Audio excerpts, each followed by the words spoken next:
I'm Ray Guan, and this is Here Haas, a student-run podcast of the Berkeley Haas community. Today, we're joined by Cheick Diarra, a kid from Mali who just takes it one day at a time. Cheick is an evening weekend student of the class of 2022. Welcome to the podcast, Cheick. Thank you for having me, Ray. I know we're planning to do this for a while. I'm excited to be here today. Hopefully, I won't bore you too much. Happy to have you on here, man. Yeah. We've got a lot to get to. So why don't you first tell our listeners about kind of your beginnings, where you came from, and what you did prior to Haas? Okay, so my name is Cheick, and prior to Haas, a lot of people call me Omar. That's my middle name. Originally from Mali, born and raised. For those who don't know, Mali is located in, West Africa. And fun fact, some of the first universities in the world are from Mali in a town called Timbuktu. And I know when we talk, we say Timbuktu is somewhere so far away. If you think of Mali, think of Timbuktu. Mm-hmm. And also another fun fact, the richest man in the history of mankind is from Mali. He took a lot of gold from Mali and went to Saudi Arabia. So those are some fun facts. So I was there until I was 16, and my parents moved to the Netherlands for my mom's job. So I did part of my high school there prior to moving to the U.S., and I went to Arizona State University for my undergrad, got a bachelor in biochemistry, worked for a couple of years, got bored, and decided to apply to pharmacy school. I ended up finding myself at UCSF, good school. And again, that was not a straight shot because I had applied the year before. I did not get in. So it took me a second time to get into pharmacy school. While I was in pharmacy school, I knew second year that right away, business school would be something I'll be interested in. And I tried getting in while I was graduating, and again, didn't get in business schools right away, which was a blessing in disguise. We could talk about that much further. And then second time around, I apply, and here I am. And in the meantime, I'm in biotech, work for Genentech, and so far loving my job. Nice. There's a lot to unpack there, Chad. Yeah. Or I guess Omar, I should call you going forward. Like I said, as long as you don't say both at the same time, we're good. Yeah. So growing up in Mali, I think you mentioned that you're the youngest of 6. Yes. Tell us how that experience was. How was living in a big family, and especially being the youngest? Well, for me, it was great. And I think by the time I was born, maybe my parents were already tired. And, I was spoiled. And I have 3 brothers, 2 sisters, and my sisters really stepped in a lot because my parents had full-time, jobs, and sisters sort of play that motherly role, which really helped me shape into the person I am today. Even just seeing women as your equal. In those societies, women aren't always viewed as equal. But I think having that experience of being raised by women really helped me understand that it's not a matter of your gender. It just comes down to the person you are. And being in an environment also surrounded by poverty, there's a lot of poverty in Mali, but yet you find people who still have the ability to find joy and be happy. I grew up around people who could only afford a meal a day. And honestly, they would invite you to come eat their meal with them. So meaning it gives you perspective. So I think it gave me a rich experience as far as even how do you navigate social norms, being able to just talk to people within your neighborhood. Everybody knows everybody is able to talk to one another. So it was great. And growing up, play a lot of soccer, and my brothers introduced me into that game. So I would consider it a blessing, honestly. Yeah. And then it sounded like you moved around. You mentioned to the Netherlands and then to the US. Yes. What prompted those moves? So my mom got into ICC, which is the International Criminal Court, and that's located in The Hague. So for that reason, the family had to move to the Netherlands, and that's why. So they were there actually for about 13, 14 years, but now they moved back to Mali. And then you started school at ASU here in the US, and then after that went to pharmacy school. How did you, develop an interest in medicine? So actually, even while I was in Mali, when I was little, I remember just seeing people with white coats, and I just thought that was the coolest thing ever. When I go to the hospital or the clinic, I'm not feeling too good, and somebody a lady or a gentleman comes with a white coat on. It almost felt like Superman was coming to save the day. And as I got into college, I thought about going to med school too. But I have an older brother who went to med school. So I was like, if my older brother went to med school, I'm going to have to try to do something different. And pharmacy or pharmacology, those were the 2 things I had in mind. And I decided to major in biochemistry with an emphasis on medicinal chemistry, so I could see whether that could lead me to either a doctoral program in pharmacology or I'll go to pharmacy school. And also growing up, I knew medicine was a big deal. People not only couldn't afford medicine, and at times they also didn't know exactly what to take or what to do about their condition. So I was also a sick kid growing up. So I think healthcare was always something I was interested in. And I think as you're talking about your family here, it strikes me that your family, with you and your brother and possibly others, place like a great deal of emphasis on education. That is correct. And for me, honestly, going to school was never about, I never had to think of it. So I just grew up watching my 5 older siblings going to school. I just say, oh, okay, it's like eating breakfast. Everybody's eating breakfast, everybody's eating lunch, everybody's going to school. Okay, it's time to go to school. So I never really had to think much about it. And luckily, I have all the siblings that were much brighter and got better grades. So, I didn't have that much, how would I say, pressure. At least out of the 6, 5s are doing pretty good. So parents can't be too mad. But it was great. It was easy to just follow along without anybody really telling you what to do. Yeah, I would say you're not doing too bad yourself, Chieck, being here at Berkeley Haas and graduating from pharmacy school. Throughout that entire time, were there any like kind of defining moments that really led you one way or the other? Actually, yes. If I were to think of one, I think it would be in 5th grade. My 5th grade teacher, actually, I still talk to, was amazing. In Mali, the school system was really a little harsh, meaning whatever the teacher says, go. And whenever this teacher, Mrs. Kone, she would give us homework, math homework in class, and she would tell you to do it. And at times I was like, well, is there another way I could possibly do this homework? And mind you, if you try to deviate from what teachers tell you back in those days, you get whooped. And she would always say, oh, actually, you want to try a different way to do this? Well, give it a try. So I'll try. Some days it will work, some days it won't work. But the fact that she encouraged me to try something different instead of punishing me by trying to be myself, that stayed with me throughout, because it made me realize that it's okay to think differently. But she could have robbed me from that opportunity by saying, how dare you not follow my instructions? Who do you think you are? So it was never that way. And I'm really, really grateful. And to this day, honestly, we exchange text messages, we talk, we laugh, we joke. And I can't repay her for being that open-minded. And it goes a long way. And I think it's impacted me throughout my school choices, my career choices, how I go about looking into things as far as what I want to do next. Actually, we've come to see 2 of our defining leadership principles already identified in your story, right? Like here, she's saying that it's okay to challenge the status quo. And then throughout, you've applied this principle throughout all the different experiences that you've been and demonstrating that kind of student always. So I want to gradually shift here to talking about your time at Haas. And similar to pharmacy school, it looked like you didn't get in the first time and then reapplied. Can you tell our listeners that story? So in 2nd year in pharmacy school, I took a class on entrepreneurship and business. And that class was so amazing. I told myself, I said, you know what? I'm going to business school right after pharmacy school. It's just going to be a straight shot. And my 4th year in pharmacy school, I applied to Haas and the evening and weekend program. So I got an interview and didn't get in. But it was a blessing in disguise, because honestly, I didn't realize how much I needed a break until I stopped going to pharmacy school, because it was brutal.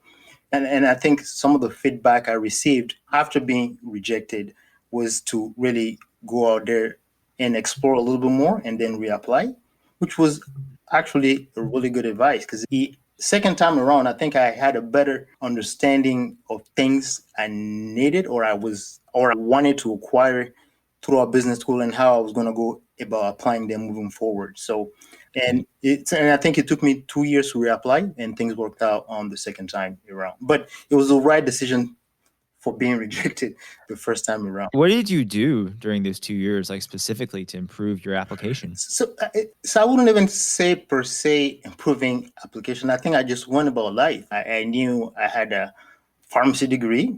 I needed to put bread on the table. I needed to work. I started looking for jobs, and I went from working at a retail pharmacy temporarily, which I'm not in love with, but kudos to everybody who's out there working in pharmacies. And ended up finding myself at Genentech the first time around. And at the end of my first year there, that's when I reapplied to business school, and it worked out, and here we are. The reason I ask is because we've had other guests on the show that spoke of how they got rejected from the program years ago before applying a second time and getting in.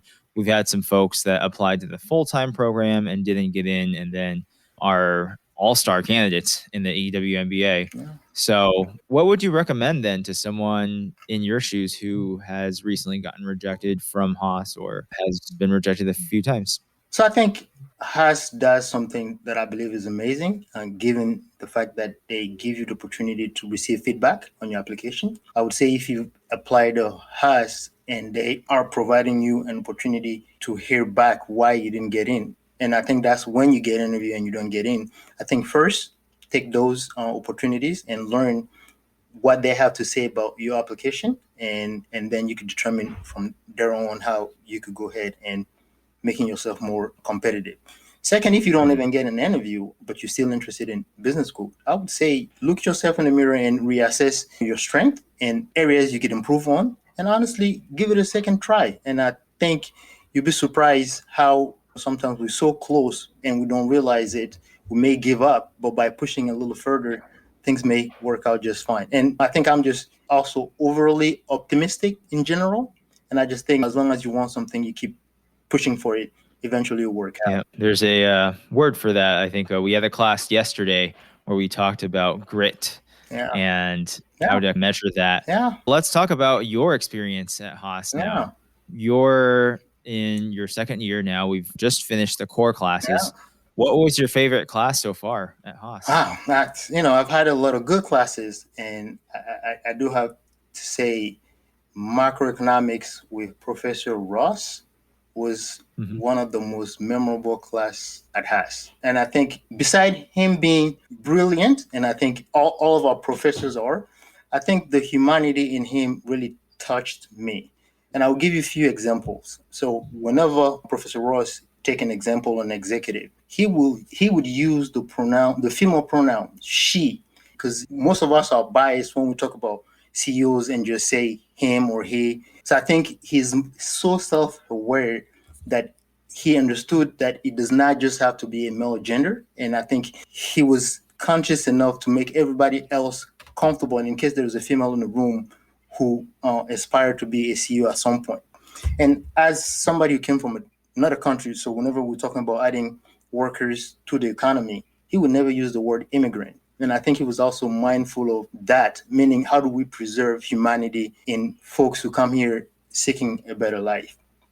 And a third piece, he's a scientist, he's a researcher, and I think he understands that truth as we know today may move based on new evidence tomorrow. So he would at all times invite you to challenge his own views based on what he knew at that point in time. And again, it was more important to him for us to get in the habit of just challenging conventional wisdom rather than just taking it and say, yeah, this is it. It's not going to move. So, and again, going back to my fifth grade teacher, where it's okay to challenge how we do things or how we view things, I think that I'm always going to take that with me. So shout out to Professor Ross. So we at Berkeley, at Haas, pride ourselves in being diverse and doing our best efforts to recruit and have a diverse student body. How has your experience here been as a Black student? I've definitely received a lot of support. I'm grateful for that. And I know there's always room for improvement. And if we take a look at our class as it stands, I think there are only maybe 5 of us, Black students, to be more precise. And I think the school, and maybe also us, we should all find ways to maybe do something about that, whether we have to expand on our recruiting efforts to ensure that we're attracting Black candidates who may be interested in pursuing an MBA. And some of us too, honestly, to put ourselves out there as role models so we give people the opportunity to just see themselves here at Haas. So I think it should take a concerted effort on our part, but I think the numbers could definitely be better. And I think the larger society would benefit from that. I remember reading an article from a few years ago in Poets and Quants where they mentioned for as much as Haas prides itself on presenting a diverse student body, only 2% of admitted students were Black in a recent intake. And so fortunately, since then, the school has taken action not only in admitting more Black and underrepresented minorities, but also creating positions within the staff and administration specifically focused on improving DEI efforts. But going back to your experience with Professor Levin and the academics, how do you think you're going to apply what you've learned so far with classes into your job or career? So this is a good one because honestly, there's been a bit of soul searching on my part. And I think prior to coming to Haas or even a year ago, my main thing was some of the things I was telling myself, so I got to be an executive at a biotech company. And I think mindset may have shifted a little bit. So I think nowadays it's more directional rather than destination specific. So I'll expand on that. So destination meaning where I want to be is secondary.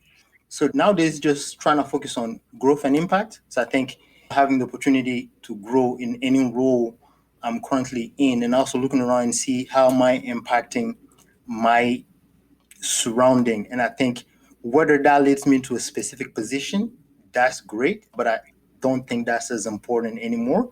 And as far as what I'm learning, there are things I'm interested in. I love entrepreneurship. I think I like strategy. I'm expanding on my finance skills.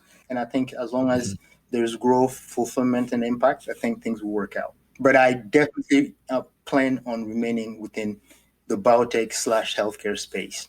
I think it's a good point you made about maybe the destination isn't really like the final like end all and be all. I know a lot of MBA programs, students go in with the mindset, okay, I want to be an executive here, or I want to be like the VP of finance at this company. But along the way, really, it's the journey, I think, that kind of Haas highlights and can provide.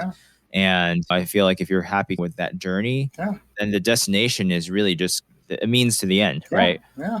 Absolutely. If, let's say, for sake of having this conversation, you are a CEO at a company who doesn't have any product on the market, your pipelines aren't good, you are losing money, your employees are leaving the company, you are a CEO, but are you really having any impact on society? You have the title, but at the end of the day, are you contributing to the greater good of this world? Not. But if you are contributing in a different capacity, you're not a CEO, but your work is contributing to enhancing the welfare of society.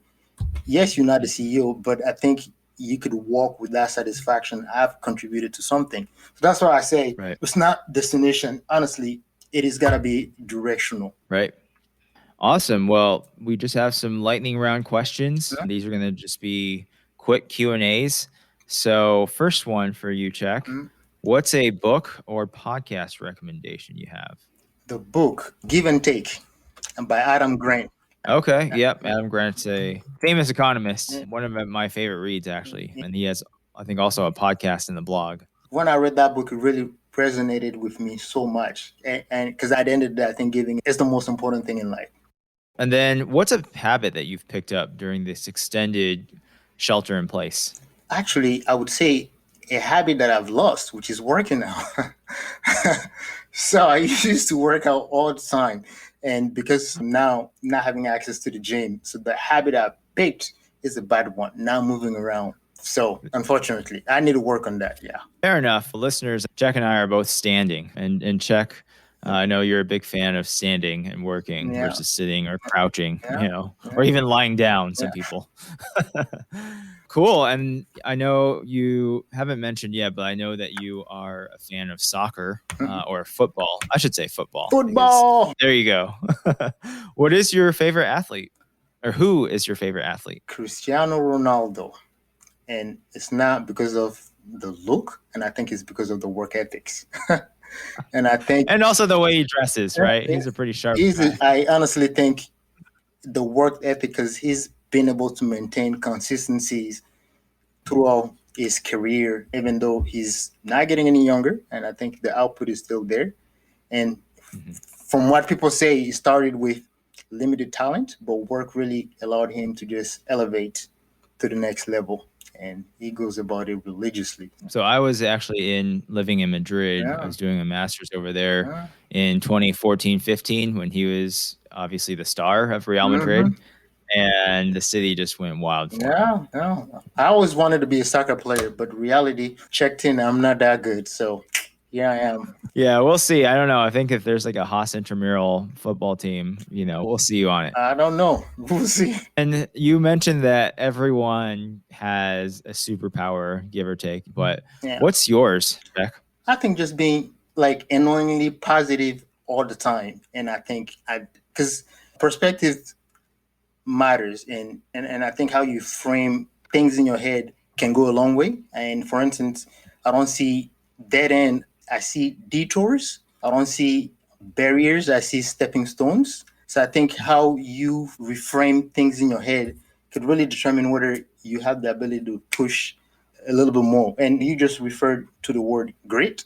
And I think at the end of the day, life is made out of peaks and valleys, and even your heartbeat, if you look at it, it drops and it goes up. So that's just life. You have to embrace the low, the mid, and the high, and things work out. And just to wrap up this interview, Cheick, what's next for you? What electives are you having? What are your plans after graduation? So electives, that's a good one. And I know Haas does a great job giving us templates regarding electives we may want to take to pursue a specific path.